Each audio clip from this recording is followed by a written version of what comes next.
Hi, everybody, and welcome to another edition of the Janet Foster Show. And today is February 9th, and a lot of good stuff that's happening tonight. Back east, we are live, if you're listening to us live here at WEplayRADIO.com. And, we're bringing you the best of Los Angeles. And back east, there's something called the New Hampshire primary that went down, and just an hour ago, the polls closed, and we're going to get into that a little bit. That's going to be a kind of one of the main things that we're going to talk about. But what I want to do is just remind you that this is the show, as always, where you get real talk, where you can act on, and also you can get social with me right now, live.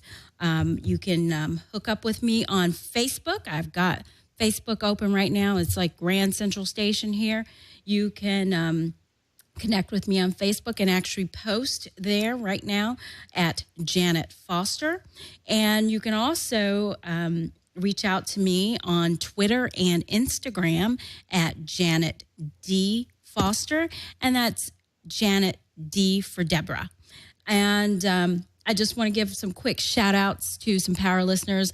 Sometimes some listeners on certain medias, I do interact a lot with you on Twitter. But some of my Instagram followers said that they wanted to get some more love. So I want to just give another shout out to Millennial Week. You always give me love. You give me love every week on the show, as well as just help getting the word out about the show. And you've been with me since day one, since last summer when we launched this show. So thank you to Millennial Week. Also, shout out to new listener. She said she found me and she's so stoked to listen. I'm Natasha Galkina 3. So what up, Natasha? And thanks so much for the love. And also Jim Bloodsworth.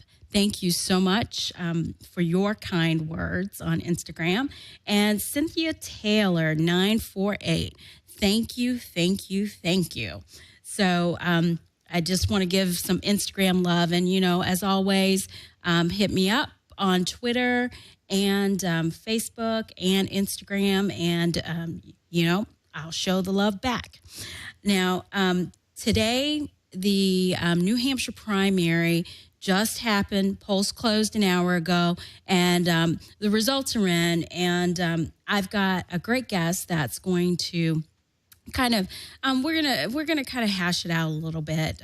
He's got a little experience about talking about this, and one of the things that we like to do here at the Janet Foster Show is we like to talk to regular people. And believe it or not, this is a regular guy, started a blog.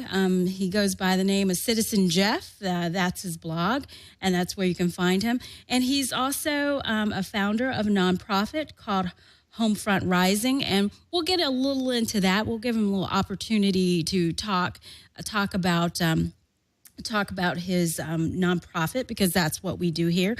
We love to have activists here share their points of view and also talk about some of the good work that they're doing.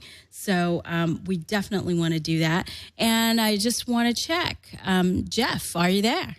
I am indeed here. You're spreading the love, so feel free to shower a little bit on me as well.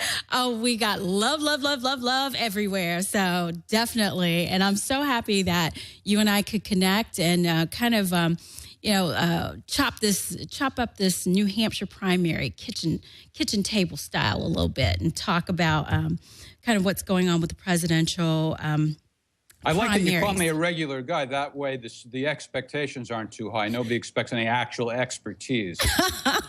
Well, even when you've got multiple degrees and all kinds of other things, we're all just regular everyday people. I mean, we're all doing things. So that's especially true in this election season, because so many of the experts have completely missed it with Donald Trump. And I pegged it months ago that people are underestimating his appeal, and look out for this guy. And I don't know if it's because I'm not an expert or what, but people are in denial. And just before we went on, I was watching CNN.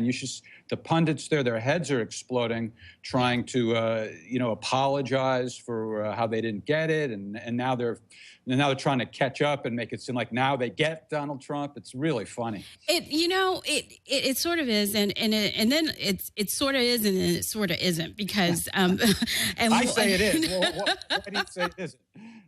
Well, I say it isn't just from the perspective of being a traditional journalist, and I do take a lot of issue with a lot of the cable news folks. I'm sort of old school, but with new school education. And, and what I think too, Jeff, what you're going to bring to this conversation tonight, our audience is going to completely appreciate, because, our audience, they here. want you to forget this old school stuff. You got to join the 21st century. Exactly. This is the age of Trump is the age of rudeness. Yes. Well, you called it right. It's rudeness. And some people call it snarkiness, but with an audience here of primarily Gen Xers and millennials, one of the things that I think, as Gen Xers for sure, and I know a lot of the feedback that I've gotten from millennials has been some things are just rooted in the past. And Donald Trump is pulling, particularly in the Republican Party, he's pulling a lot of the old heads, and in the sense of some of the fear and ideas, because he's playing to a lot of fear, a lot of xenophobic thoughts. That's Whereas with Gen Xers and millennials, you've got two generations of Americans that have spent, basically all of us were born into a world where it was illegal to segregate. Mm-hmm. The laws were pulled down because Gen Xers, the oldest Gen Xers were born in 1965.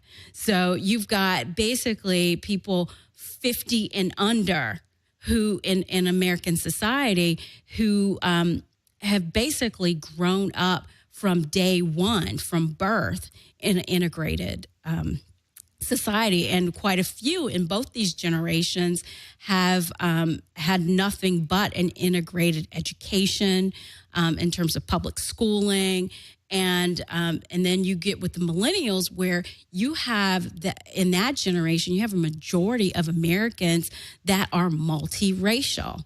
And multiracial in the sense of multi-ethnic. I think that's even better, because there's only really one race, that's the human race. But in terms of ethnicity, you've got more individuals that have backgrounds of one or more ethnicities, which means that the country is, in terms of its demographics, is coming together in terms of as a people, which also I think we're at this fever pitch point right now. What we're seeing, whether it's whatever side you view, Ferguson to Baltimore, we're coming to this point where there were things that weren't discussed after things changed in the 60s. And now we're going to deal with them. And I think a lot of this election year is going to deal with that. And I also think that that's going to be quite indicative at the polls right now. Can you just clarify for me, are you replying to what I said about Trump, or have you segued into another topic? It's a combination of both. Because okay, either or is fine. I just want to understand whether or not you're disagreeing. Are you implying that Trump doesn't resonate with that segment of the population? No, I'm not. I'm implying that who Trump is really appealing to, based on registration and voters, and this is fact, that an older demographic. Well, you're not wrong, but there's more. He appeals to more than that. See, I lived in New York during the 80s when Howard Stern was transitioning from a local act to a national act. Mm-hmm. And it reminds me a lot of him, both in terms of their personas and also in terms of the way the public reacted to Stern and how they're now reacting to Donald Trump. People thought that, and even going back eons before then, Don Rickles even, another insult comic. And I consider Trump a hybrid, and part of that hybrid is he is an insult comic. And so people who are offended by that, they just didn't get it. And then when Howard Stern came along, they thought that he was just a bigot. And then it turned out he was very popular with minorities, not just bigoted white people. And I'm not saying Trump is exactly the same thing, but I think something very similar is going on. And if you look at what he has said about the Latinos, or how Latinos are reacting to him and how everybody's reacting to him with respect to Latinos, they're missing it again. He never actually even disparaged Latinos. How did he not disparage Latinos? Well, I can't tell them not to be insulted. If they feel insulted, they're insulted. But I don't think what he said was meant to be an insult. What he did was he accused the Mexican government of sending over hardcore criminals.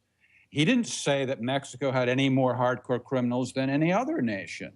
But everybody's reacting as though he said, more than the average amount of Mexicans are rapists or this and that. He didn't say that at all. He didn't say more than the amount. He did say that they send rapists and murderers. And the connotation, this is the difference, Jeff, is the connotation between when you say things like that, it's dog whistling. In communications, it is dog whistling because of the demographic that you're dealing with. And when you deal with individuals who already have attitudinal issues with certain ethnic groups. Yeah. And all you need is to hear someone say something like that, because people will interpret 10% of what they want to hear.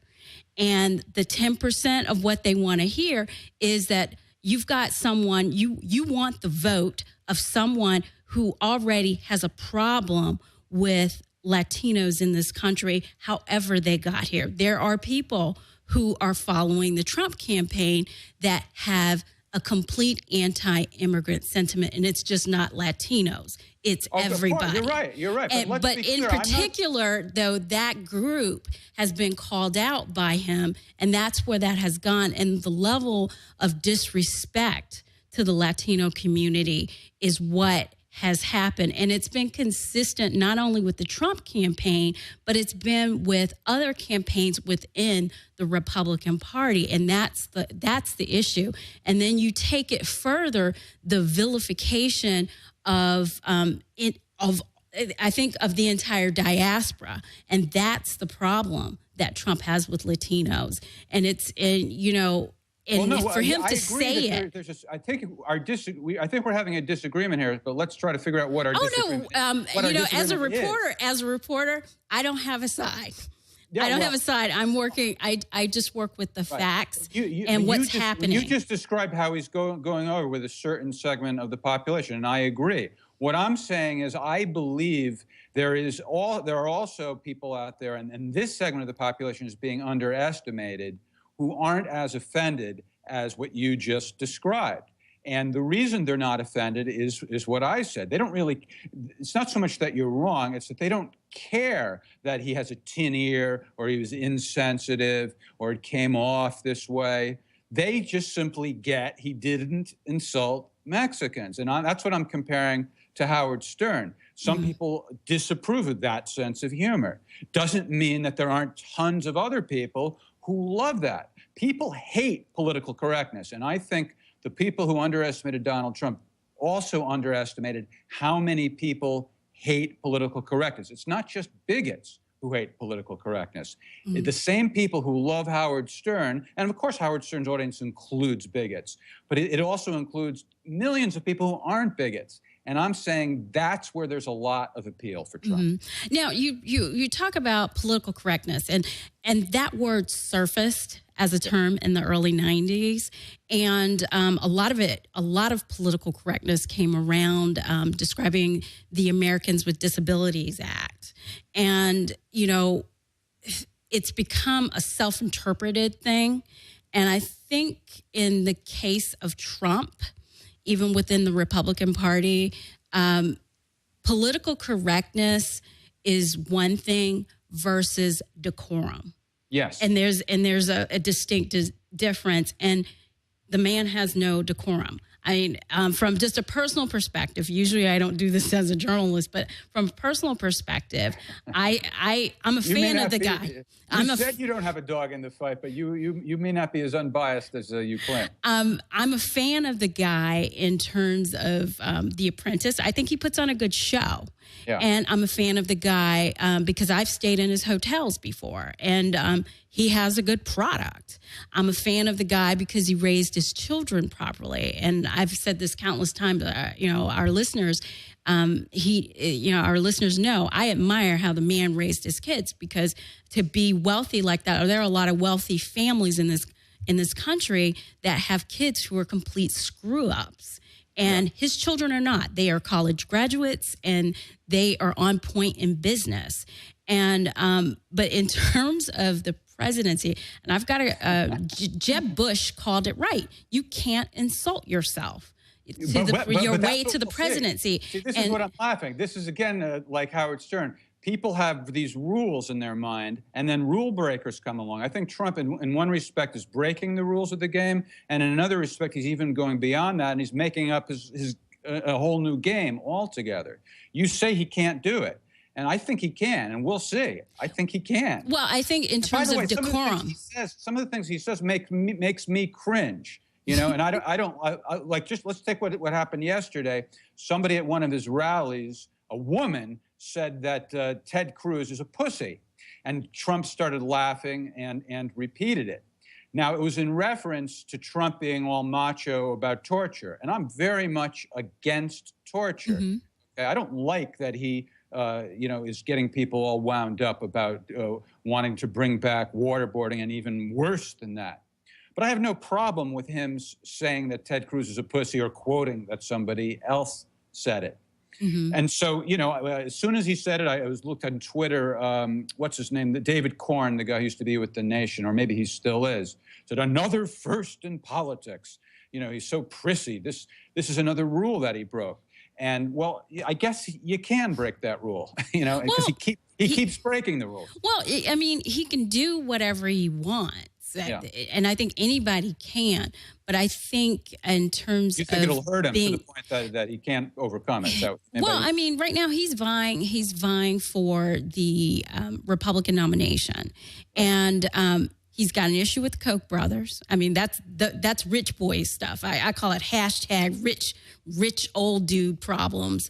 He has a huge problem with the Koch brothers.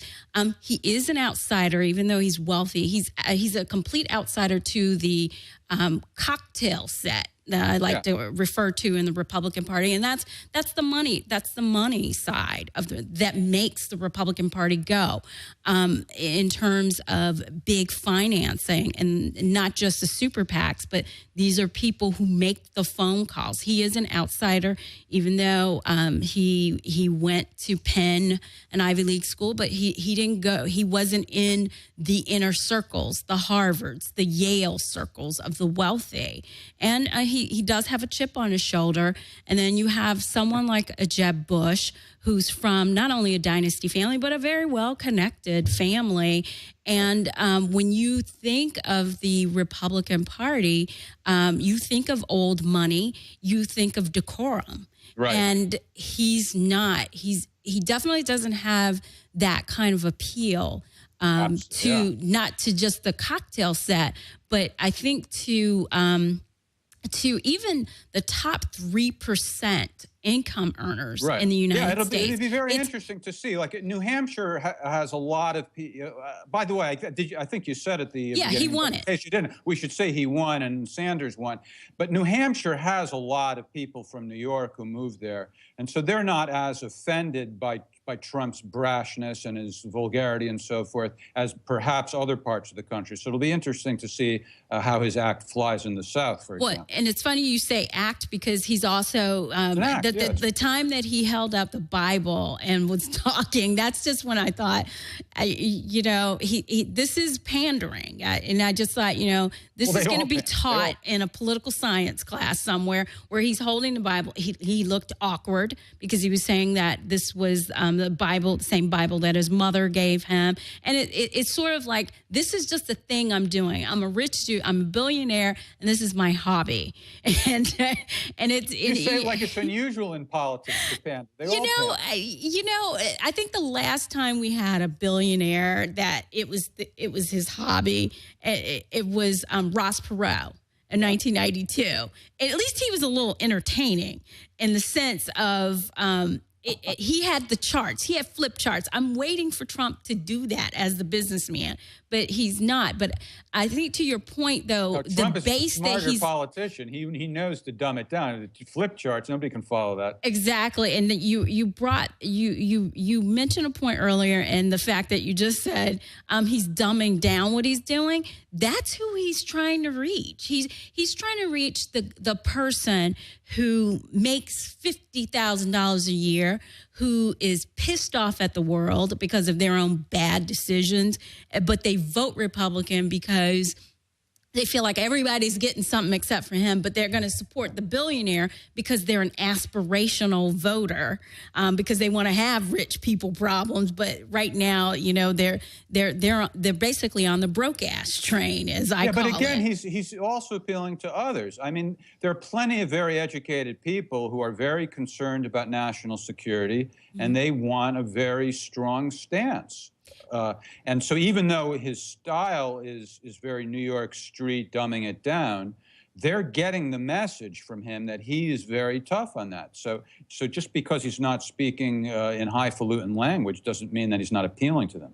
No, you're right. But I think that these Republicans are Republicans that they don't feel like they're being heard. And right now he's their guy. Mm-hmm. But the people who really control the Republican Party, it's not going to happen. I think who has a bigger problem appealing to a broad audience is Bernie Sanders. Yes, his possible opponent, his co-winner in New Hampshire. Let's call him. You're true. We'll get on the Democrats in a moment, but with the Republicans, I think. Particularly in that race, and we'll go ahead and talk about what just happened in New Hampshire. Trump did win. Cruz came in second. And just for for our listeners, the delegates that are needed to win for the Republicans, they need 1,237 votes, basically delegates to get the nomination. And Trump won tonight. Ted Cruz came in second. Marco Rubio, in terms of overall numbers of delegates that they have. Rubio is still third. He's still cruising at third. Carson is still at fourth. Now, I'm sorry. I don't mean to interrupt. I just want to understand. You're saying these are where they stand after the caucus and this, or you're giving the results of just today? Yes, after the caucus and today. Yeah, because I thought I saw Kasich came in second. Yeah, which we knew Kasich was going to do something. And actually, he's the one. I had a guest last week from the Young Republicans, Young National Republican Federation, and we talked a lot about that. And Kasich is one that I've actually been surprised that he hasn't done as well as he's done. He's a boring dad. Well, the thing about it is, of all of the candidates in the race, he is the most qualified, and he has the least number of liabilities involved. He's a current sitting governor, and he's pretty decent in his state across demographics. He doesn't have the name recognition, and he comes across like a boring dad, so it's hard to establish. But in terms of his qualifications, He's the most qualified. He's even when you match him up to Jeb Bush, because he's had more success as a governor than Jeb. And he might be a sleeper who really continues to come on and surprise people. I just something about Kasich. I think going into the general election, I actually think Kasich might be their only hope, because he's in a state where he can pull moderates and independents. And that's what the Republican lacks. Yeah. The Republicans lack. They don't and you're right. have He doesn't that have those guy. negatives that Rubio, Bush, and Cruz has. Exactly. And I do. And like you said, I see him being a sleeper, and I see him doing well. But I was really surprised. Maybe the pun was intended. Well, I was very surprised, though, that he didn't do well in Iowa, just because of the whole Midwest connection. Because generally in the Midwest, people kind of gravitate towards them. But my guest last week had mentioned that Kasich didn't really have very much going on in the ground in Iowa. And also there's kind of a traditional thing in Iowa where even if the person who wins Iowa, they never get the nomination. So it's sort of like, it might be a good strategy to try not to win. Exactly. It's almost you're like... exaggerating. I can't remember the figures, but I saw there is a certain percentage of the time they've gone on to win. They have, but not in recent years, and especially since the shifting of the electorate from the 90s. Because when the 90s happened, that's where the baby boomers took over as the largest electorate, and they've really had a problem with that. But I really thought he would pull it out. But and I was very surprised that didn't happen. Now in New Hampshire, I know his campaign put a lot of effort in New Hampshire. So for him to come in second the way he did, I can see those results. But I don't know if they have much influence. Also, the Boston Globe I saw endorsed him. Didn't the New Hampshire paper also endorse him? Yes, New Hampshire papers endorsed him, and that's old school analysis, but I guess it still has some influence. Well, it doesn't in the sense of I think in terms of what the people, I think with what they're looking at and what the people are doing, but Trump. He did get 34% of the vote, which I thought was good. And Kasich, he got 15%. And then Cruz got 11%, what was interesting now, because Bush put a lot of work in there. And, that the cocktail set, and, they really, that upper part of New England, the cocktail set really, everybody has their summer homes there.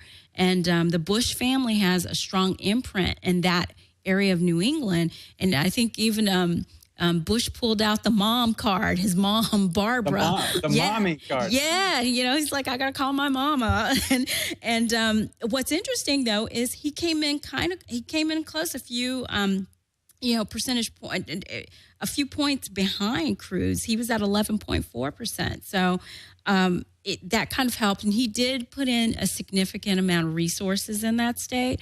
And I actually thought he would come in at third. So it sort of is. It's sort of happened. People are sick of all that dynasty crap. I mean, I wouldn't want to rule out somebody just because they're in a family that has previously served. But they would have to be pretty damn good for me to get excited about that. Because this dynasty, it's so absurd that it can't be that the best candidates just happen to be in the same family. There's something very wrong with that. Well, people are getting nauseated by that. And particularly Gen Xers. Anytime you're big with that Gen X millennial stuff. Every time you say, I'm trying to figure out how old are what's the difference between the oldest Gen Xer is 50. Gen Xers were born between 1965 and 1979. All right, and millennials from 1980 to I think they cut that off until 2005. Okay. So, but and our views are different, and particularly though Gen Xers. Gen Xers have seen two Bushes in our lifetime, and each time there's been a situation with banking. Gen Xers, when most of us were either in college or getting ready to graduate or graduated, Papa Bush was in office, and the savings and loans collapsed. And that jobs were hard to get. And that's sort of why we can identify with millennials when Baby Bush, when W was in office. And then we had the crash in 2008. And again, jobs were difficult. And with Gen Xers, we've been hit twice by Bushes in terms of financial gains. First, trying to start our careers, and then in the middle of our careers, getting hit again. And for Gen Xers, it's going to be a lot different in terms of recovery that's different from baby boomers when they recovered from both of these situations, because we never had any of the advantages that the baby boomers had, even in terms of the workplace. That's one of the reasons what drove in the 90s the new economy, because we thought the new economy would at least give us a chance. And then the millennials did the same thing, except they're doing it on the entrepreneurial side. But when capital is hard to get as a result of banks crashing, and then now with a lot of the changes that are happening and not too many incentives to move, to expend capital, it's a little bit different. And then for Gen Xers, baby boomers are staying in the workforce longer, which means we can't move. So and so when you hear Bush, Gen Xers, they're not feeling the Bushes too well. And right. It's just not, it just doesn't work. And then when you have millennials who, they remember the dad, but they weren't affected because they were little kids, but then the son.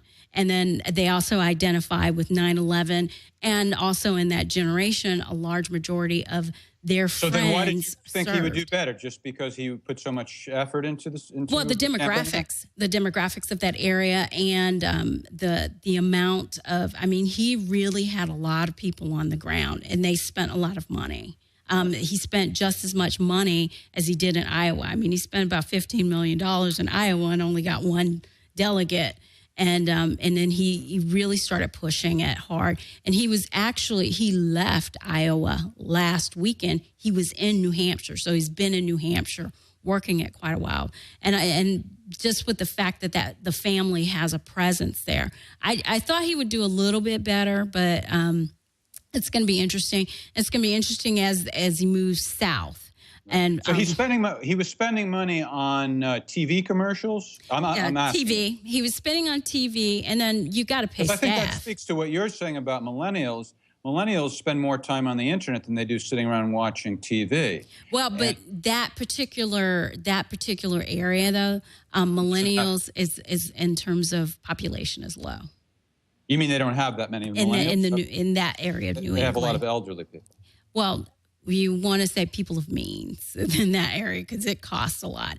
And in terms of when you're looking at majority of blocks, the majority population, age-wise, that's where you're going to have that population. You may start to see... Well, you really done your homework. I would assume that it doesn't cost much to live in New Hampshire because it's so cold. No.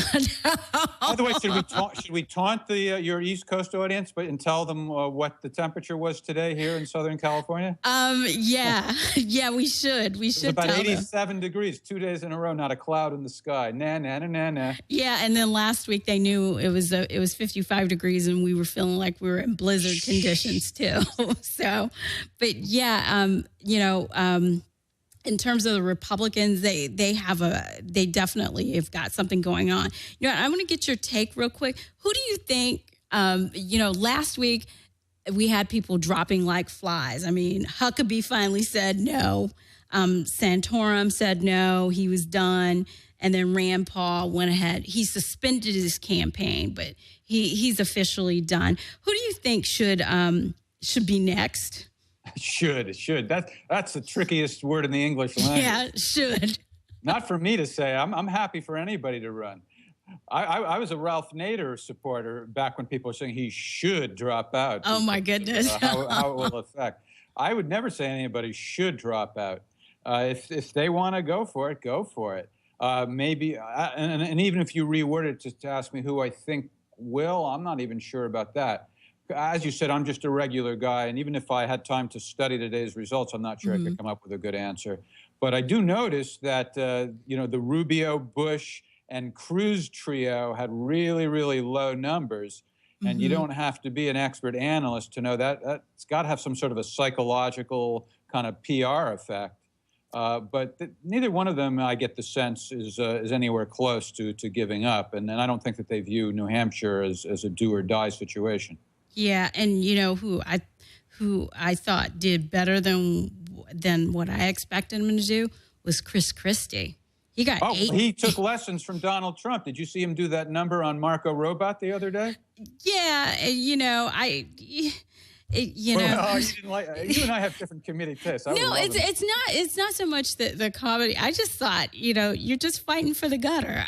That's what I thought. It works. Look, and he still lost, though. Janet, even when it's more polite, they're all playing identity politics. It's not like it's all substance and very sophisticated and deep. It never is.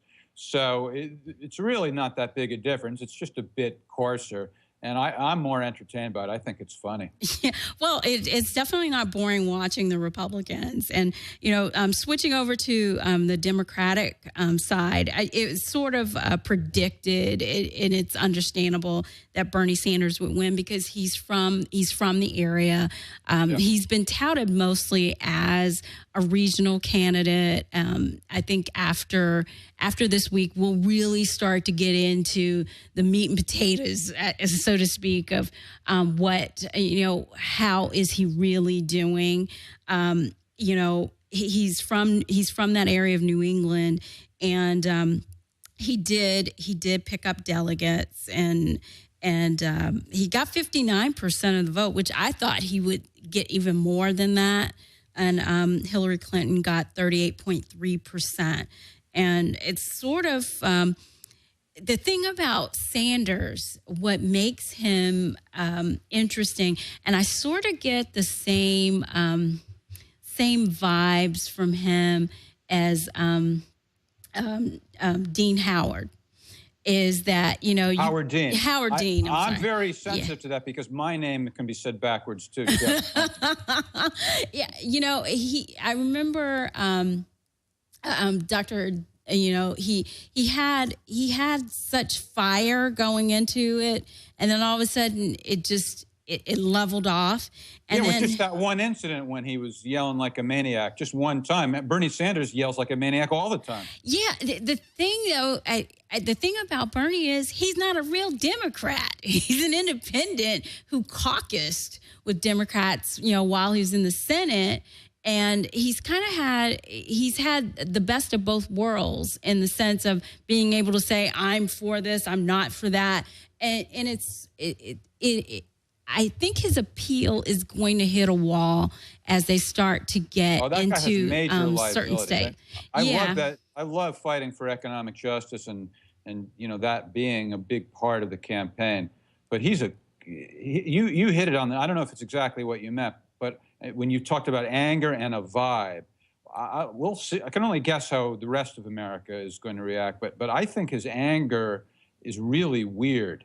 There's nothing wrong with being angry in general. There's certainly a lot, but the way it comes out with him, what it reminds me of is the kind of anger you typically see only when somebody is arguing with you.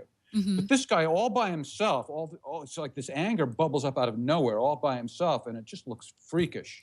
Well, and people are going to see it, and I think people are going to get to know him a little bit better because he was an independent. I mean, his nickname is America's Senator because for the most part, for a lot of social causes and social issues that do come up in Congress, he pretty much works with the progressive side of politics, and most people are okay with that. And he's very good about calling out things.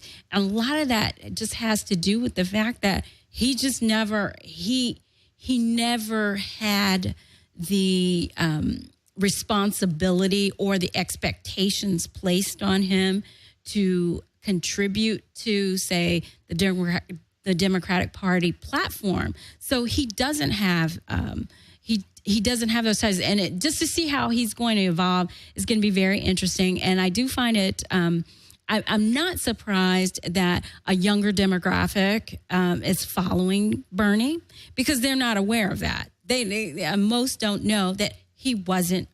He hasn't been a Democrat. He just caucuses with them, which that's fine. And then I think with Hillary, well, they perceive him as a man of the people and all that. Yes, and because of his independent status, and that's the part that that's what I'm finding so amusing, and watching this, and well, just watching the evolution. I'm not sure how much of a factor it'd be. It might be just because it annoys me, but he has. I hate authoritarianism, and he has a terrible authoritarian bent that doesn't seem to bother liberals. In fact, I don't even think they notice it.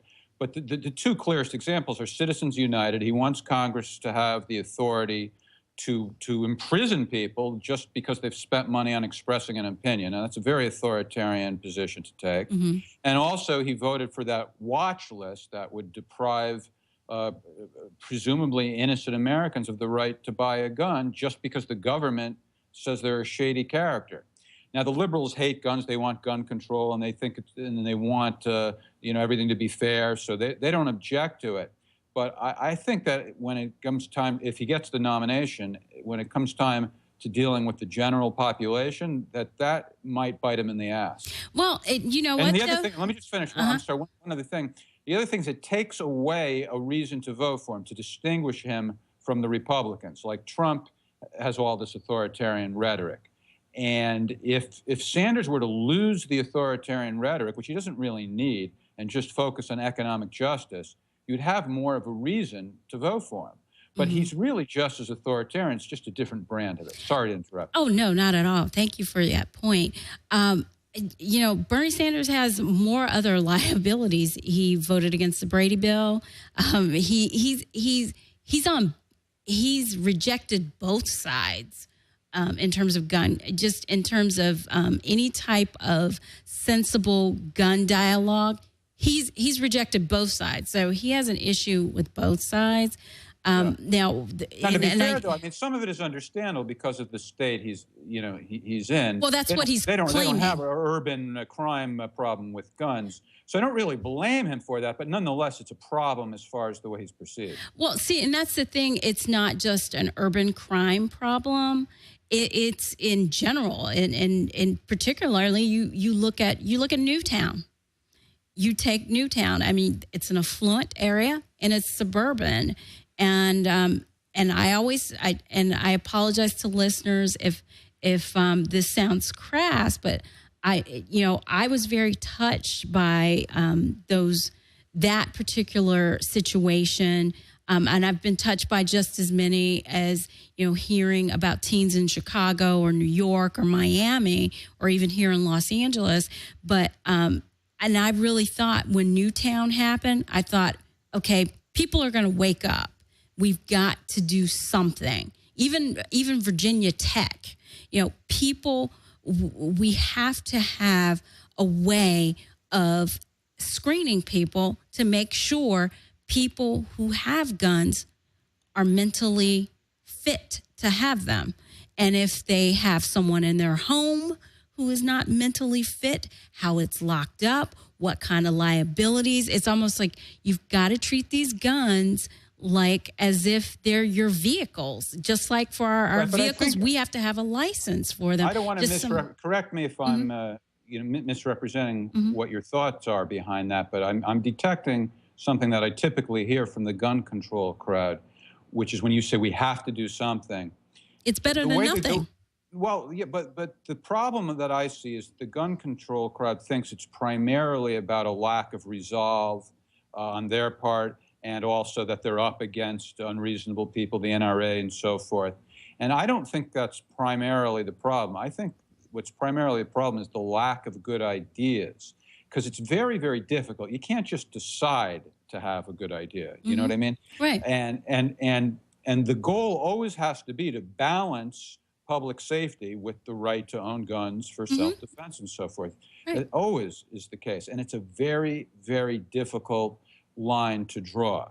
And that's the problem, that it's difficult, not the lack of resolve or the NRA. And I agree with you. It is difficult, but at the same time, it's something that you've got to try. Status quo is just not the same appropriate. Thing, though. What's the difference between what you're saying doing and nothing? The problem is a lack of resolve. Of course, I'm not saying stop trying, but the expectation is wrong.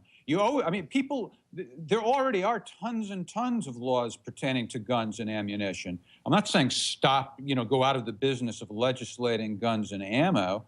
I'm saying don't assume that that's where you're most likely to find a sea change. Oh, absolutely. It's not the end-all, be-all solution, but I really thought the dialogue in this country would change at the thought at the thought of dead kindergartners, and it didn't happen. And that the dialogue would get more mature. I think they should go to the root of the, not that it's easy, there is no easy solution. It's a very long-term solution, but I think there's a greater potential to solve the problem or start solving it by focusing on why this is happening, Right. And I mean something as just basic as conflict resolution.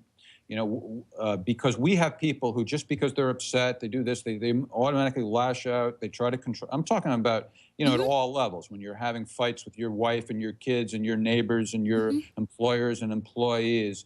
We have to get more principled about how we deal with conflicts when they arise. Yes, that's one area. And also, I think to add to that would be mental health. Yeah.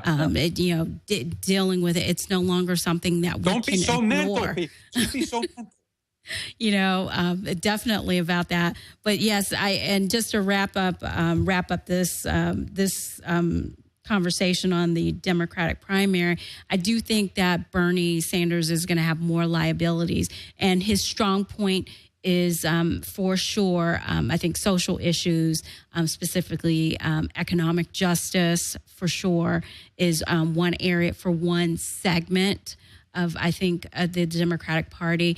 You've got a Democratic Party. We didn't even talk about Madam Hillary yet. We're running out of time. Yeah, we're going to have to come back to that, because one thing I wanted to... She might be in prison by then. I doubt it. I really doubt it. As long as I'll put it like this: as long as Dick Cheney's not in jail, she won't either. But I want to move on to, because I mentioned to our listeners that you're a founder of a nonprofit called Homefront Rising, and I want you to share with us some information about your nonprofit, what you do, and how you got started with that. Sure. Well, Homefront Rising is, we kind of distinguish ourselves from all the other nonprofits out there, many of which are doing great work, by focusing on coming up with very innovative housing solutions and also developing income career solutions for veterans. And we're in the process of establishing an incubator to help veterans launch their own businesses. Okay. And the website is homefrontrising.org. You can see some housing designs by an architect named Carl Welty, who came up with a great project for Haiti after their earthquake back a few years. And we have the same kind of attitude towards veterans, in the sense that there should be the same sense of urgency to house veterans as there was to deal with an earthquake or, a tornado or any kind of a disaster. So we have that same kind of urgency. And another big thing that distinguishes us is that we believe very strongly in veterans and non-veterans working together. It's not just about helping veterans. Many veterans don't need help. Many of them are highly skilled. They're in great shape. They have talents that they acquired in the military. And we need to harness this talent and apply it to the civilian sector. So we have a bunch of different projects, and there's not time to go into all of them. But if people go to our website, they can acquaint themselves with it. And it's homefrontrising.org. Okay. And can I slam one of the other nonprofits? Is there time for that? Because it actually is it the one where they collected a lot of the money for No, executive no. salaries. No, it's Paul Rykov, who's the executive director of IAVA, Iraq and Afghanistan Veterans of America. And in general, I don't have any beef with that nonprofit. But when Donald Trump backed out of the debate and he had the event for veterans, Paul Rykov announced that if he donates to us, we won't accept it. And I just want to say that is a terrible attitude, because money equals services. And it doesn't matter where the money is coming from, because the most important thing is if a veteran needs a prosthetic leg or a home or whatever it is, you shouldn't deny them those services just because you don't like Donald Trump. So anybody who wants to donate to Homefront Rising, we're not going to subject you to a purity test. We will gratefully accept your support, even if you're not a nice person. Okay. Well, I have a question about your charity, your nonprofit. Now, is it a 501(c)(3)? So you do. You also do charitable fundraising for your nonprofit. Now, do you work with homeless veterans, or are they veterans that maybe they've been discharged and they are they haven't found work and they're not able to buy a home? Or is it a home buyer program, or is it well, it's not any one thing. The main thing we're doing is establishing veterans villages, communities. And the first property we have is in Pierce, Arizona. And if you go to you can actually go direct to that page by putting in operationmoss.com, or just click on the main page and find it from there. But what it is there's your veterans village, and each one will be a little bit different. But part of the property will be for housing and part of it will be for services. So we may have, for example, a business incubator right there on the scene, as opposed to the more traditional kinds of services. So we are developing a template that to some extent can be duplicated, but not completely, because we want each property to have its own individual character based on what the locals want. Okay. And you talk about veterans, and I've done shows where we've talked about veterans and some of their needs. And one of the things that we've noticed in Congress, we've had a Congress for the last 6 years that have voted against veterans bills, employment bills, funding, and it's groups like yours that seem to be more and more almost filling in the gap where maybe Congress should be stepping up a little bit more. Is your organization able to seek any type of federal grants, or is there some other, or even state grants or opportunities to help veterans too? Well, just like any 501(c)(3), we are eligible for government grants as well as private and as corporate as well. And we don't get into fighting the legislation. Instead, we just, like you said, fill in the blanks. We offer an alternative. It's not, we just aren't well equipped to fight legislation. To lobby and to see if we can get more. Because and the that's reason not who I am. I come from show business. I know a lot of creative people, and who we are is about coming up with innovative solutions. So private donors are just opening up their wallets. Private, corporate, government. But the point is, what we do, to us, it's like producing a TV show. We're creating concepts and, working with architects and designers and stuff like that.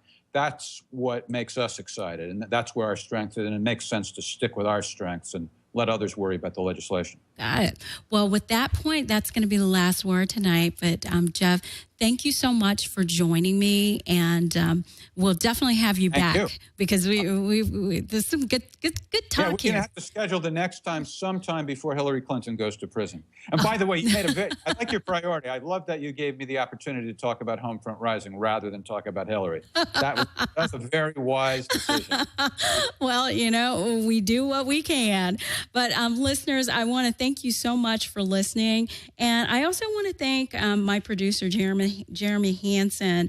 He makes everything go here at We Play Radio and makes everything possible. And, you know where we are, and you'll find us same place, same time next week. Have a great week, everyone.